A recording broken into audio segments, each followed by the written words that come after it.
नमस्कार प्रेक्षकांनो, मालिकेच्या आजच्या भागामध्ये ऊर्जा आता कोर्टामध्ये बऱ्याच गोष्टी सांगत आहे. कारण हर्षवर्धनने आता विक्रांत दोषी नाहीये असं त्यांनी सांगितलेलं असतं, पण नेमकं त्याच वेळी विक्रांतच्या विरोधात ऊर्जाने जे काही पुरावे दिलेले आहेत त्यामुळं कोर्टामध्ये आता जज साहेबांनी जो निर्णय घेतलेला आहे तो असा आहे की विक्रांत शिर्के याने पद्माचा खून करण्याचा प्रयत्न केलेला होता, तिला जीवे मारण्याचा प्रयत्न केलेला आहे. या आरोपामध्ये मी पोलिसांना ऑर्डर देत आहे की पोलिसांनी लवकरात लवकर विक्रांत शिर्के याला ताब्यात घ्यावं आणि त्याच्यावरती जी ऍक्शन आहे ती घेण्यात यावी. त्यानंतर मात्र आता विक्रांत कोर्टातून निघालेला आहे. पोलीस त्याला घेऊन चाललेले आहेत आणि नेमकं त्याच वेळेस विक्रांत ऊर्जाच्या समोर येतो आणि तो ऊर्जाला म्हणू लागतो की तू माझा गेम केलास, आता मी तुला सोडत नसतो, तुला संपवणार आहे असं म्हणत तो ऊर्जाला धमकी देतो. त्याच वेळेस शौर्य तिथे आलेला आहे आणि तो म्हणतो की काहीही झालं तरीही नीट बोलायचं, माझ्या बायकोशी बोलतोय, नाहीतर पोलीस स्टेशनला जाण्याची सुद्धा तुझ्याकडे तेवढी सुद्धा ताकद ठेवणार नाही, एवढं लक्षात ठेवायचं, अशी अवस्था करून ठेवेल ना तुझी, असं म्हणत आता विक्रांतला शौर्याने धमकी दिलेली आहे. कारण शौर्याला जाणवलं की विक्रांत ऊर्जाला येऊन धमकावत आहे, ही गोष्ट चुकीची आहे. तर आता कोर्टामध्ये नक्की ऊर्जाने कोणते पुरावे दिलेले आहेत, काय काय झालेलं आहे, ऊर्जाने किती तळमळीने पोट तिडकीने ही केस कोर्टाच्या समोर आणलेली आहे, ते आपल्याला आजच्या व्हिडिओमध्ये पाहायला मिळणार आहे. प्रेक्षकांनो, आजचा व्हिडिओ खूप छान आहे. फायनली विक्रांतला शिक्षा झालेली आहे आणि तो जेलमध्ये गेलेला आहे. तर हे सगळं कशा पद्धतीने होणार आहे ते आपण डिटेलमध्ये पाहणार आहोत. इकडे ऊर्जा कोर्टाच्या समोर बोलत असते. कोर्टाच्या समोर ऊर्जा तिची बाजू मांडत असते. कोर्टाच्या समोर ऊर्जाने ज्या पद्धतीने आज लढायला सुरुवात केलेली असते ते इतकं जबरदस्त असतं की ज्याचा विचारही कोणी करू शकत नाही. कारण जज साहेबांनी ज्या पद्धतीने निर्णय दिलेला असतो, म्हणजेच जज साहेब तिला बोललेले असतात की तुम्ही तुमची बाजू कोर्टाच्या समोर मांडा आणि ऊर्जाने तिची बाजू कोर्टाच्या समोर मांडायला सुरुवात केलेली असते. ऊर्जा म्हणत असते की विक्रांत शिर्केचे वकील सिनियर लॉयर, म्हणजे ते एवढे सिनियर आहेत की त्यांच्या केसेस ऐकून आमच्यासारखे वकील हे त्यांचं जे काय आहे पुढचा स्टडी आहे ते करत असतात. पण आज त्यांनी विक्रांत दोषी नाहीये किंवा विक्रांतला सोडवण्यासाठी ज्या पद्धतीने प्रयत्न केलेले आहेत ते आपण पाहिलेलेच आहेत.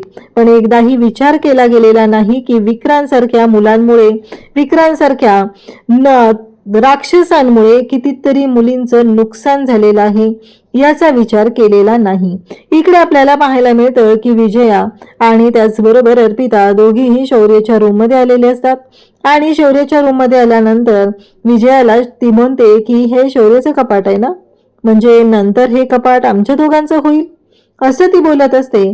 तेव्हा मात्र विजयाला धक्का बसलेला असतो. विजया म्हणत असते की हे सगळं काय चाललंय, काय चालूय का, हे सगळं कशा पद्धतीने या सगळ्या गोष्टी हँडल करायच्या आहेत, हा प्रश्न उभा राहिलेला असतो. आणि तेव्हा मात्र ती म्हणत असते की बरोबर आहे ना काकू, खरंच म्हणजे ना मला कळतच नाहीये, मी कालही आले होते, पण ही फ्रेम आहे ना, ही फ्रेम नकोय इथे ना, लग्नानंतर आमच्या दोघांचा फोटो आपण लावूया, म्हणजे सगळ्या गोष्टी नीट होतील आणि छान वाटेल ना. इकडे विजयाला तर धक्का बसलेला असतो, करू काय, कारण हिला ऍक्सेप्टच करत नाहीये की शौर्याचं लग्न झालेलं आहे आणि ती मात्र बोलतच राहते, हा प्रश्न उभा राहिलेला असतो. आणि इकडे ती म्हणत असते की खरंच या फिलिंगच खूप छान आहेत, मला खूप छान वाटतंय काकू, कधी एकदा मी या घरात येते, शौर्यासोबत माझं लग्न होतंय, या सगळ्या गोष्टी ती बोलत असते. तेव्हा मात्र इकडे विजयाला तर धक्का बसलेला असतो की काय करू आणि कसं करू, मी कशा पद्धतीने हिच्याशी बोलू, हा प्रश्न विजयाच्या पुढे असतो. आणि त्याच वेळेस तिथे आता लगेचच दिव्या पाणी घेऊन येते आणि म्हणते मी काही मिस केलं का. आणि मग विजया म्हणते की अगं अर्पिता, मी तुला काय सांगते ऐकतेस का जरा, तू घरी जातीस का, मी शौर्याला तुला फोन करायला सांगेल. विजयाला तर धक्काच बसलेला आहे, आता करायचं काय हा मोठा प्रश्न तिच्या पुढे आहे. कारण तिला कळतच नाहीये की ही मुलगी काय बोलते आणि कशी बोलतीये, ही परिस्थिती कशी हँडल करायची, अशा अनेक गोष्टी आता समोर येऊ लागलेल्या असतात आणि ती मात्र विचार करत असते. इकडे मात्र आता दिव्या बोलायला तयारच असते. दिव्या तिथे येते आणि बोलायला सुरुवात करते. विजया म्हणत असते की नाही, काही झालं तरी मला आज अर्पिताबद्दल यांच्या कानावरती घातलंच पाहिजे, तरच सगळ्या गोष्टी नीट होतील असा विचार आता विजयाच्या डोक्यात सुरू झालेला असतो. इकडे कोर्टामध्ये ऊर्जा सांगत असते की ॲडव्होकेट हर्षवर्धन जहागीरदार यांनी सांगितलं की माझ्यावरती किंवा माझ्या घरातलं सामान बाहेर फेकलं होतं, पण माझ्यावरती आणि पद्मावरती 2 वेळा हल्ला करण्याचाही प्रयत्न केला. इवन मला गोळी मारण्याचाही प्रयत्न केलेला होता, पण या सगळ्यामध्ये शौर्य जहागीरदार याला ती गोळी लागली आणि त्याचबरोबर शौर्याने माझा जीव वाचवलेला आहे. का? पण का? कारण ह्या विक्रांत शिर्के सारख्या माणसाच्या पाठीशी दिग्विजय शिर्के सारखी माणसं आहेत आणि म्हणूनच तो हे सगळं धाडस करू शकतो. आज पद्माच्या बाबतीत जी गोष्ट घडलेली होती ती इतकी भयानक होती, तिला मारण्याचा प्रयत्न केला, नशिबाने ती त्यातून वाचली, पण कोणाला काही त्याचा फरक पडत नाही. कारण एक महत्वाची गोष्ट आहे, कारण पद्मा ही गरीब घरातली आहे आणि शिर्के हे हाय प्रोफाईल आहे, त्यामुळं त्यांना चांगले लॉयर मिळू शकतात आणि पद्मा ही त्याच परिस्थितीमध्ये तशीच राहू शकते. तिच्यावरती अन्याय झालेला आहे, प्रत्येक वेळेस तिला दोषी ठरवलेला आहे, पण एक गोष्ट मात्र या न्यायव्यवस्थेने लक्षात घेतली पाहिजे, प्रत्येक वेळेस ही न्यायव्यवस्था का असा निकाल देते? कारण पुराव्यांअभावी ह्या सगळ्या गोष्टी घडतात. पण आज पद्मा या कोर्टामध्ये आलेली आहे, तिचा जीव वाचलेला आहे, ती न्याय मागण्यासाठी या कोर्टामध्ये आलेली आहे. तर या कोर्टाने तिचा विचार करावा. तिच्यावरती अन्याय झालेला आहे, आज ती जिवंत राहिले, स्वतःची ताकद एकवटून आज लढत आहे आणि जर तिच्यावर अन्याय झाला तर मात्र तिच्यासारख्या अनेक मुली आता आम्ही जेव्हा हे कॅम्पेन सुरू केलेलं होतं तेव्हा आम्हाला रिस्पॉन्स देत होत्या, कितीतरी ते पेजला फॉलोअर झालेले आहेत, लोकांनी त्यांच्या व्यथा मांडलेल्या आहेत. कितीतरी लोकांचं म्हणणं आहे की आज न्यायासाठी लढण्याची गरज आहे. पण पद्माच्या बाबतीत जे घडत आहे ते पूर्णपणे चुकीचं होतं, कारण पद्माला या सगळ्यामध्ये दोषी ठरवण्यात येत होतं. पद्मावरती अन्याय झालेला होता, तरीही म्हणजे समाजामध्ये हेच घडतं. खरं तर महत्वाची गोष्ट म्हणजे एखाद्या मुलीवरती अन्याय झाला तर समाज सगळा तिला म्हणून तयार होतो की तिने कपडे व्यवस्थित घातलेले नव्हते. म्हणजेच मी असं समजेल की त्या स्त्रियांना नागडं न म्हणता जी लोक त्यांच्यावर अन्याय करतात त्यांची मन नागडी आहे, त्यांची वृत्ती नागडी आहे असं म्हणत ऊर्जाने तिच्या मनातल्या ज्या काही राग आहे तशा पुरुषांबद्दल जे महिलांवर अन्याय करतात त्यासाठी ती पोटतिडकीने बोलत असते. खरं तर ऊर्जा बोलत असते तेव्हा हर्षवर्धनच्या डोळ्यात पाणी आलेलं असतं, त्याचबरोबर जज साहेबांच्या सुद्धा डोळ्यात पाणी आलेलं असतं आणि विक्रांतची अवस्था मात्र वाईट झालेली असते. शौर्य सुद्धा मन लावून तिथं ऐकत असतो. ऊर्जा जे काय स्टेटमेंट देत असते कोर्टामध्ये, जे काय पोट तिडकीने बोलत असते, अगदी मनापासून ते सगळं सांगत असते. तिला जे जाणवलेलं आहे आजपर्यंत, जो त्रास सहन केलेला आहे ते सगळं ऊर्जा बोलत असते.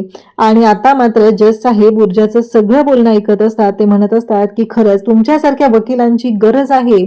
आज तुम्ही ज्या पद्धतीने कोर्टाच्या समोर बाजू मांडत आहात, मान्य आहे कोर्टामध्ये प्रत्येक वेळेस काहीतरी प्रॉब्लेम येतो. कधी कधी माहिती असतं जज साहेबांना, या न्याय देवतेला सुद्धा माहिती असतं, पण चुकतं इथं की तेवढे पुरावे आलेले नसतात आणि पुराव्यांअभावी कोर्टाला तो निर्णय घ्यावा लागतो. पण आज मी तुम्हाला सांगते की कोणताही गुन्हेगार पुराव्यांअभावी सोडला जाणार नाही असं जज साहेब ऊर्जाला सांगत असतात. तीर्था फोनवर बोलत आहे आणि ती ऊर्जाच्या बाजूने बोलत आहे.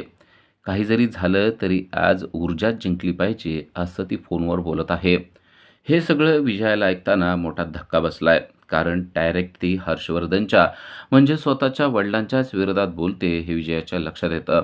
तीर्थाला माहिती नसतं की विजया पाठीमागून आलेली आहे. तीर्था म्हणते की थांब तनिष्का, मी तुला नंतर फोन करते असं म्हणून तिने फोन ठेवलेला आहे. विजयाला भलताच राग आलाय, कारण ती तीर्थाला म्हणते तुला अक्कल आहे का, कळतं का काही, तू काय बोलतेस, तू ऊर्जाच्या बाजूने आहेस, तुझ्या वडिलांच्या बाजूने नाही आहेस तू. तेव्हा तीर्था म्हणते हो, तू जे ऐकलंयस ना ते अगदी बरोबर ऐकलंय, आणि का असू नये ते मला सांग. आमच्या कॉलेजमधली सगळी मुलं ही ऊर्जाच्याच बाजूने आहेत, आम्ही सर्वजण ती केस फॉलो करतोय. विजया म्हणते कॉलेजमधली सगळी मुलं तिच्या बाजूने आहेत म्हणून तू पण तिच्या बाजूने जाणार आहेस का, वडिलांविषयी तुला काय वाटत नाही. ते म्हणते मला त्यांच्याविषयी बरंच काय वाटतं, पण आत्ता त्यांचं चुकीचं आहे, कारण विक्रांत हा चुकीचा व्यक्ती आहे हे तुला देखील माहिती आहे. मला आता आश्चर्य वाटतंय की तुम्ही तसल्या मुलाबरोबर माझं लग्न लावून देणार होता, तुम्हाला काहीच कसं काय वाटत नाही. अगं तो मुलगा गुन्हेगार आहे, जो मुलगा आपल्या घरातल्या मोलकरणीवर वाईट नजर टाकू शकतो अशा मुलाशी मी लग्न करायचं आहे का. मला सांग, तो मला गुन्हेगार असून देखील फोनवर बोलत होता. माझ्याशी इकडं गुलूगुलू बोलायचा आणि तिकडं मात्र त्याची नजर त्या मोलकरणीवर होती. अशा मुलाशी तुला वाटतं मी लग्न करावं?" तेव्हा विजया म्हणते, "ते काही जरी असलं तरी तू आपल्या वडिलांच्या विरोधात बोलू शकत नाही." तीर्था मात्र आता शांत बसत नाही. तीर्था म्हणते, "जर त्यांचं चुकीचं असेल तर मी बोलू शकते, ही गोष्ट लक्षात ठेव. उलट मला तुझ्याविषयी आश्चर्य वाटतंय. तू काय केलंस मला सांग? तो आता गुन्हेगार आहे. तो मला दररोज मेसेज करतो. ही गोष्ट मी तुला सांगितली. त्यावर तू काय उपाय केला? काय सांगितलंस त्याला? काय सांगितलंस माझ्या वडिलांना? काहीच नाही. म्हणजे तू शांत बसली आहेस. तुला माझं काही पडलेलं नाहीये. तुम्हाला तुमच्या स्टेटसचं पडलेलं आहे. तुमचा स्टेटस जाऊ नये ना यासाठी तुम्ही काही करू शकता." तेव्हा विजया चिडते आणि म्हणते, "तू काय बोलतेस तुला कळतंय का? आणि कुणाविषयी बोलते कळतंय का?" तीर्था म्हणते, "हो, मी जे काय बोलते ना ते तुमच्याविषयी बोलते. तुम्हाला माझं पडलेलं नाहीये. तुम्हाला फक्त पडलंय माझं लग्न त्या विक्रांतशी लावायचं आणि मला घरातून हाकलायचं. पण मी ठरवलंय, की मी काही जरी झालं तरी ऊर्जाच्याच बाजूने आहे. आणि ऊर्जानं काय बिघडवलंय गं तुझं? काय केलंय तिनं मला सांगशील का?" असं ते आता उलट विजयालाच प्रश्न विचारते. विजयाला कळत नाही या तीर्थाला काय उत्तर द्यावं. खरं तर तिला तीर्थाची बाजू पटत आहे. कारण विक्रांत किती घाणेरडा आणि नीच आहे, हे ती तिच्या डोळ्यानं पाहत आहे. पण केवळ ऊर्जाचा द्वेष केल्यामुळं आपल्याला विक्रांतच्या बाजूनं बोलावं लागतंय, ही गोष्ट देखील आता विजयाच्या लक्षात येते. तर तीर्था तिला सांगते, की "कशामुळं तू ऊर्जाच्या विरोधात आहेस?" तर ती केस लढते म्हणून. "अगं, ती अशा व्यक्तीची केस लढते लक्षात ठेव, ज्यांच्या पाठीशी कुणी देखील नाहीये. त्या मुलींची ती केस लढतेय आणि जर का ती लढली नसती तर काय झालं असतं विचार कर. तुम्ही माझं लग्न त्या विक्रांतशी लावून दिलं असतं आणि लग्नानंतर माझं काय झालं असतं याचा विचार कर. त्यामुळं जिंकली फक्त ऊर्जाच पाहिजे." असं ती आईला अगदी कडाडून सांगत आहे. इकडे ऊर्जा देखील कोर्टामध्ये कडाडत आहे आणि जज साहेबांना सांगते, की "जज साहेब, ही जी केस आहे ही खूप महत्त्वाची आहे. या श्रीमंतांच्या माजलेल्या पोरांना समजलं पाहिजे, की मुली म्हणजे त्यांच्या हातातली प्रॉपर्टी नाहीये, की ते कसंही आणि कुठेही कधीही वापरतील. ही केस आहे, ही गरिबांची आहे. गरिबांना न्याय मिळण्याची आहे. विशेषतः मुलींना न्याय मिळण्याचे आहे आणि जर का मुलींना न्याय या केसमधून मिळू शकत नसेल, तर या केसनंतर कदाचित लोकांचा यावरून विश्वास उठेल, की कोर्टातून न्याय मिळतो. त्यामुळं या विक्रांतला कडकमधली कडक शिक्षा व्हायलाच पाहिजे." असं ती कोर्टाला बोलत आहे. हे सगळं ऐकताना हर्षवर्धन, विक्रांत आणि शिर्के यांच्या पायाखालची जमीन पुरतीच सरकली आहे. कारण आता ऊर्जा तिच्या ऊर्जेनं कडाडत आहे आणि जज साहेब तिचं सगळं बोलणं ऐकत आहेत. ऊर्जा सांगते, "ही केस पद्मासारख्या काम करणाऱ्या कितीतरी मोलकरणीची आहे. ही केस कितीतरी गरीब मुलींची आहे, ज्यांना न्याय पाहिजे असतो, पण त्यांना न्याय मंदिरातून न्याय मिळत नाही आणि मग त्यांचा या न्याय मंदिरावरून विश्वास उडतो. मला असं वाटतं, की आज आपण या एका केसनं उदाहरण ठेवू शकतो, की गरिबांना देखील न्याय मंदिरामध्ये न्याय मिळतो." असं सगळं ती बोलत असताना सगळ्यांना तिचं बोलणं पटलेलं आहे आणि सर्वजण उठून अक्षरशः टाळ्या वाजवत आहेत. पद्मा देखील उठून टाळ्या वाजवते. तिला कळलंय, की आपण केस जिंकलेलो आहोत. शौर्य देखील उभारून मोठमोठ्याने टाळ्या वाजवत आहेत. हे सर्व पाहून कोर्टामध्ये कळलंय, की आता केस जिंकणार तर ऊर्जाच. ऊर्जा खाली बसते. तिने तिचं फायनल स्टेटमेंट दिलेलं आहे. ती पाणी पित आहे. कोर्टाने सर्वांना टाळ्या वाजवण्यासाठी थांबवलेलं आहे आणि सर्वांना खाली बसवलंय आणि आता न्यायाधीश म्हणजेच जज साहेब बोलत आहेत.